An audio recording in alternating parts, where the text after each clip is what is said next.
সহজে অঙ্ক করতে এবং গুরুত্বপূর্ণ তথ্য জানতে চ্যানেলটিকে সাবস্ক্রাইব করুন।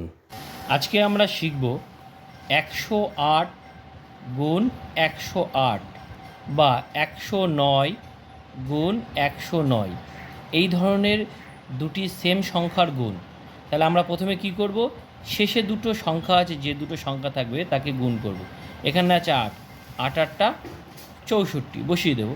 এবার আমাদের একটা জিনিস লক্ষ্য রাখতে হবে, লাস্টের যে সংখ্যাগুলো থাকবে তাকে 2 দিয়ে গুণ করব। 8কে 2 দিয়ে গুণ করবো, 8 দুগুণে 16, 16 বসিয়ে দেবো। এবং শেষে কী করব, 1কে 1 দিয়ে গুণ, 1 1কে 1 হয়ে গেল এটা। এবার আমরা এখানে সেম করব, 9কে 9 দিয়ে গুণ, 9 নং 81, 81 বসিয়ে দেবো। এরপর কি করব, শেষে আছে 9, 9কে 2 দিয়ে গুণ করব, 9 দুগুণে 18 এবং লাস্টে 1কে 1 দিয়ে গুণ, 1 1কে 1।